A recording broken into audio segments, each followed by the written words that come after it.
What's up, YouTube? Welcome back. So, I want to come through and just talk about the latest that has been developing in regards to the George Floyd situation. And his friend, former NBA player Steven Jackson, has been very vocal. He has been speaking up and speaking out on behalf of his friend. You know, and I commend him for doing that. And as well, like a lot of celebrities have been very vocal about the situation, especially a lot of black male celebrities have been vocal about this situation as well. Um, but I will say, before I go any further into this, just an FYI, Steven Jackson is not on some pro-black shit. You know, just in case some black people, especially some black women, were getting excited, like, oh yeah, he gonna become the next Malcolm X. Nah, all right. And I'm not trying to be a hater or anything and being shady, but I'm just putting that out there for the black women out there who may feel inclined to support and to follow, thinking that they're going to get some sort of a pro-black payoff at the end of all of this, which that's not going to happen. Really, he's kind of like on some low-key pro-black multiculturalism shit more so, which is fine. I'm not saying that he can't be on whatever tip he wants to be on. I'm just saying, all right? That's not me being shady. It's just me letting you know what's up, all right? um, but I believe today, actually, Steven Jackson did an interview with The Breakfast Club, specifically DJ Envy. He was the only one who interviewed him. And, some people were very nervous about this because they didn't think that DJ Envy would be able to do a good interview. But a lot of people said that DJ Envy did a good job, so shout out to him. Um, in regards to some of the things that Steven Jackson and Envy spoke about in the interview, um, one thing is that Stephen and George Floyd are actually like 5 years apart. Actually, okay, I kind of thought they were the same age, but they're actually 5 years apart. Um, George is 5 years older than Stephen. And Stephen met George, I think, while he was in high school in 10th grade or something. I believe, like, per Steven Jackson's words, like, Stephen was running the streets at the time, And, both Stephen and George do have criminal records. He didn't really go into specifics about it, but that is a part of it. But he did bring up the fact that he feels like that's what some people in the media are going to go for in regards to, like, muddying George Floyd's name and painting him as being a deserving victim of what he received, right? And which, of course, is pretty standard at this point. That's pretty standard. If the black victim has a police record, especially black men, they definitely transmit that throughout the media and let it be known, right? But from what I've heard, that police officer who had his knee on his neck and essentially murdered him had a police record of misconduct himself. Will that be circulated through the media as well? Like, if they're gonna do this, then do that, you know. um, but another situation that popped off outside the Breakfast Club interview. All right, another situation that popped off with Steven was a young basketball player by the name of Michael Porter Jr. Chimed in on the situation. And he posted the following, quote unquote, as much as you pray for George and his family, also gotta pray for the police officers who were involved in this evil, As hard as it is, pray for them instead of hate them. Pray that God changes their hearts. And Michael Porter Jr. did receive some backlash from this, all right? And just a bit of a quick background on Michael Porter. Michael Porter is biracial. He's part black, he's part white. He has a black father who's a basketball coach, and he has a white mother, and he has about seven biracial siblings as well. And again, Michael Porter Jr. is a basketball player, and as far as his looks are concerned, he's very much on the lighter end of the spectrum, definitely. You know, some pictures I was like, is this a white dude? Low key, but then I'm like looking closer, like, okay, I can kind of see some, black features, here and there, some texture in the hair, it's a little silky, a little loose there. Type of hair texture that these colorless Negroes like when it's on the female. But that's another story. But a lot of people, including Steven Jackson, responded to that dude, right? And he said, quote unquote, this is what Steven Jackson said, quote unquote, man, sit your young privileged ass down. Either you with us or against us. Michael Porter Jr., not now, bruh. Fuck that. Rest easy, twin. I don't have a problem with you, youngin'. Ain't no time for that. Easy to say that nobody dying close. Pick a side, right? And I'm like, well, Steven Jackson, you are a privileged ass nigga yourself. You are way more privileged than the average person, So both of y'all are some privileged niggas. But from what I heard, I think Steven Jackson did come from a place before the NBA come up of not being privileged, right? And he did speak on that in the interview as well, saying like, the only difference between him and Floyd was that he kind of had an opportunity. He was given the opportunity while Floyd wasn't presented with that same opportunity that he was presented with.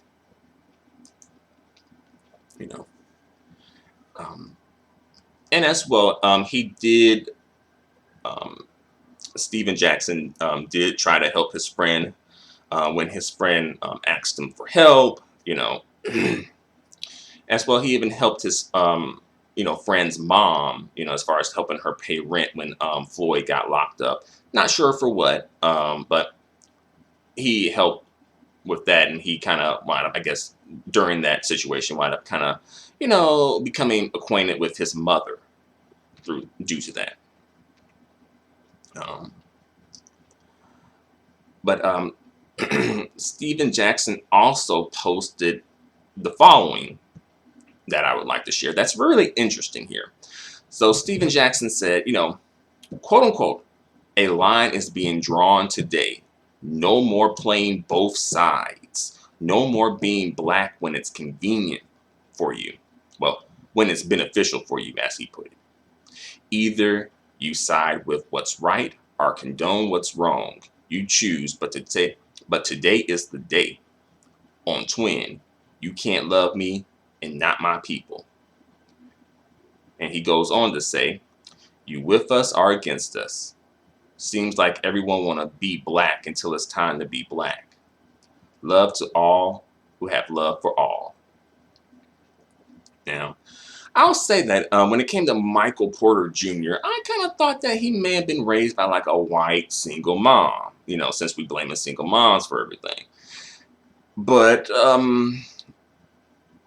by the way that he was sounding, low key. And, he's staying on code, she's staying on code, all right. And also, Floyd's white fiance staying on code too. I'll get into that a little later in this video. But yeah, I thought he was raised by a single white mom. But come to find out, his black father is in the picture too. So, like, what's up with these black men's biracial kids? What's up with that? Shouldn't they be the main ones talking about fight the power and blacken the berry, the sweeter the juice, and all that good stuff, right? But we won't have a conversation about black men and non-black women parenting biracial children. Of course not. We're not going to be discussing any of that, right? Now, if a black woman was involved in all this somehow, we'll be making sure to blame it on the black mamas, the black single mamas. But on to the next, though. um, but yeah, so needless to say, I do find this a bit interesting that Steven Jackson is drawing a line in the sand and talking about you need to pick a side and shit like that, and it's very interesting because really low key this is low key on some colorism type shit, as folks probably not going to want to say, but low key this is it. This is, but this it's just not going to be called that, mind you, because but that's what this is, low key. And as well, a lot of these dudes like to just chop up colorism to just being an ugly dark-skinned girl's argument, and that's it, right? Until it affects their ass, right? And then they on social media making posts talking about pick a side and goddamn ride or die and shit like that, right? But doesn't Steven Jackson date like pretty much like non-black or light-skinned mixed biracial women though? Which is his business, but I'm just saying. So yeah, find that really interesting. All this is really interesting. But this would be the time when folks want to get serious about colorism all of a sudden. Even though like black women have a lot of black women in the colorism conversation have been saying this for a while now, as far as like biracials kind of playing the fence. And what they've said over time has low-key just fallen on deaf ears until we get to a situation like this when it really does count. All right. But of course, once all of this blows over, it's going to be back to business as usual. Don't get it twisted. You know. So, I'm not trying to be shady to Steven Jackson, especially in this time when I know he's, going through some things about this situation. But if any of you black women, I hope you're not delusional about this situation when it comes to Steven Jackson, thinking that he done seen the light. God dang, the black king done seen the light and he's gonna do what's right. He's gonna do what's right for him and his friend. He's not gonna do what's right in regards to you. I still haven't heard him come through and recant any of the things he said about bitter black women being worse than the police. And mind you, black women are pretty much, speaking up, speaking out, showing up, showing out in these protests. I get into that a little bit later too. But yeah, very interesting though. Another thing I want to talk about is the person who shot the video footage that wound up going viral and circulating and causing all of this to pop off pretty much was actually an African American girl, or at least a black girl, a 17-year-old black girl. And I'm not going to mention her name. And the reason that I'm not going to mention her name is, one, she's a minor, and two, she's been receiving death threats. And, well, not death threats, but she's been receiving some criticism from people saying that she should have stepped in.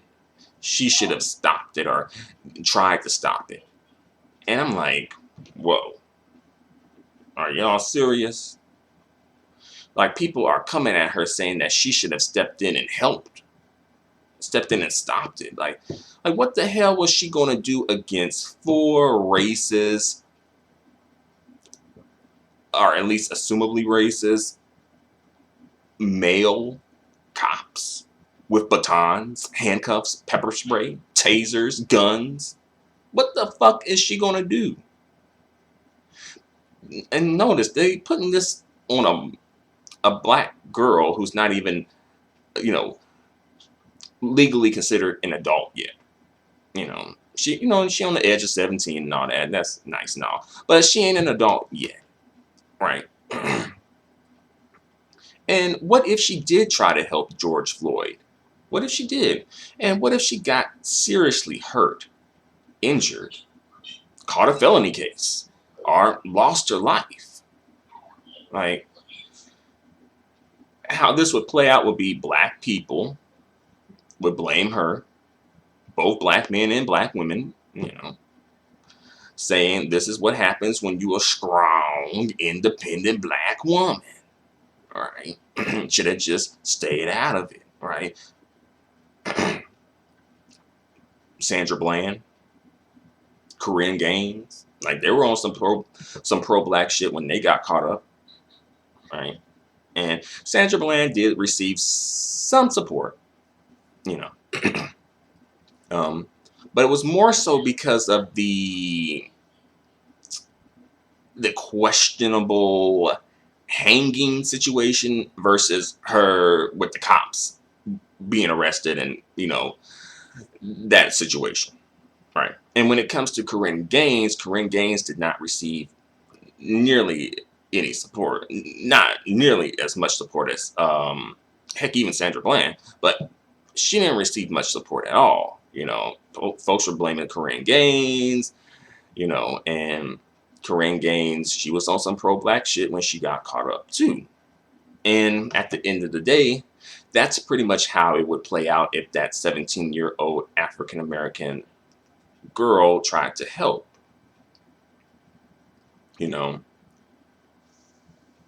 And let's say if she was successful, if she were successful, then she would be seen as emasculating a black man, low key.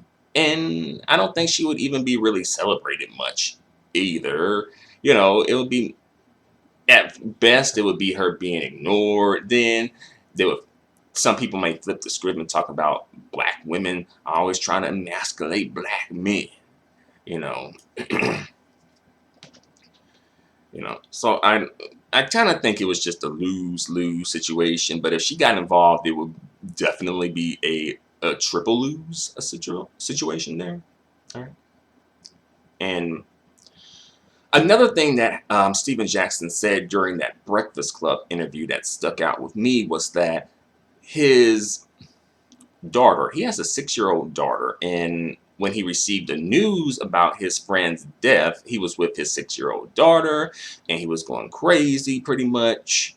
And then the mother of his 6-year-old daughter came to pick up his daughter. And his daughter had said to the mom, like, oh, I got to stay with daddy. I got to help him. Something to that effect, right? And Stephen Jackson, like, yeah, she gets it. She understands, right?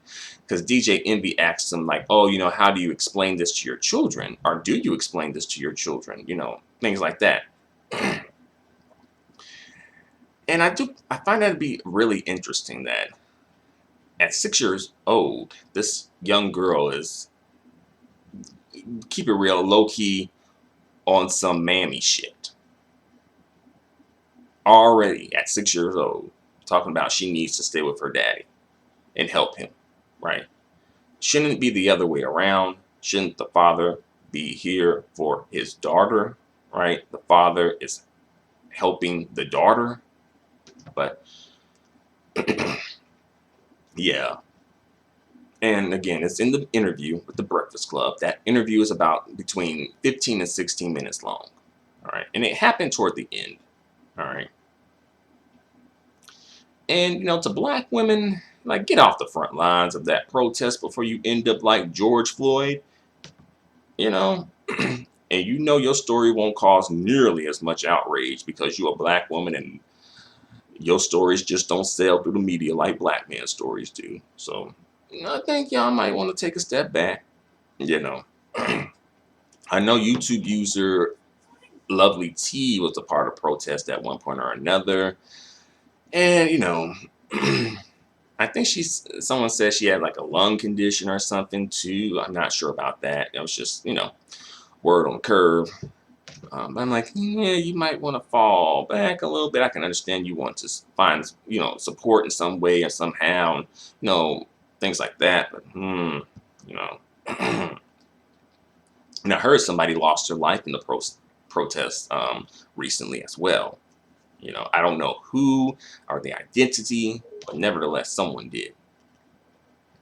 And also, more importantly, where is his white fiance at? Is she a part of these protests? You know, perhaps she's grieving, or perhaps maybe she's angry about being cheated on and lied to. Because apparently, George Floyd had like a black side chick, from word on the street is. And also, word on the street is, our internet streets, is that his white fiance has already set her relationship status on Facebook to single. She is ready to mingle already.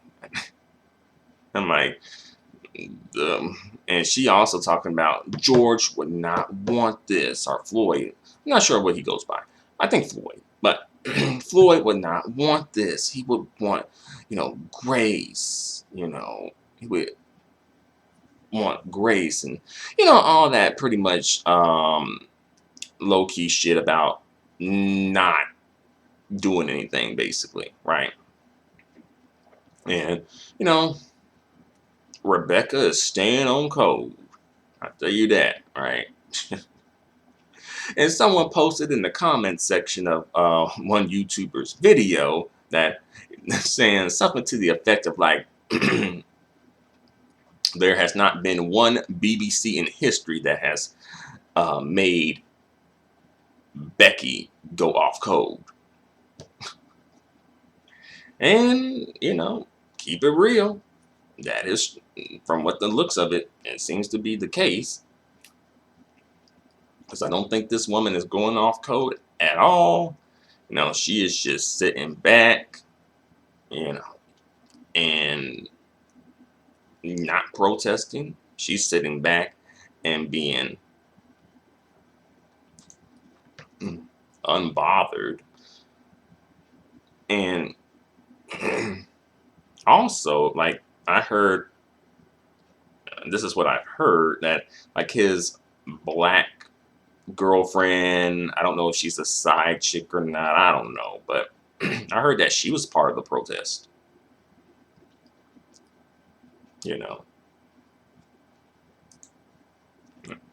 I'm not sure why she wants to be the one to jump up and be a part of the protest. Because his fiance isn't doing that. But, I don't know. I don't know the situation. Maybe they knew about each other for all I know. Maybe they were all cool with each other. I don't know. But that's what I've heard. And I'm just like, I'll tell you one thing. If this was a black woman who got caught up, first of all, it probably wouldn't even be nearly much media coverage.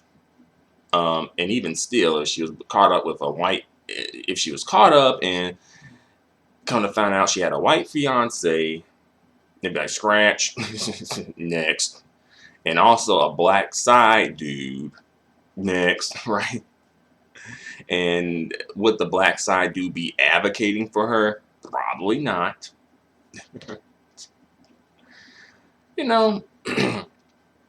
And when it comes to black women being, caught up in situations like this, it's not that black women don't get any support, but it just doesn't seem like it's as strong of support. And also, it seems like you have to meet criteria when you're a black woman trying to get support from people. You got to fill out an application, do a background check, goddamn,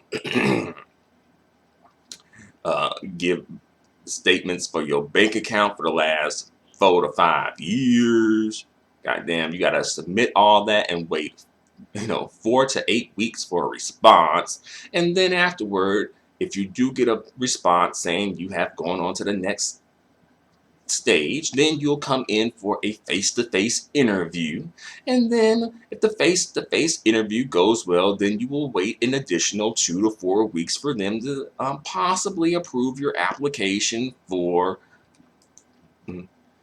advocacy. And even if you do get the advocacy that you applied for, it's not going to be as much as you wanted. It's not going to be as much as you asked for as well.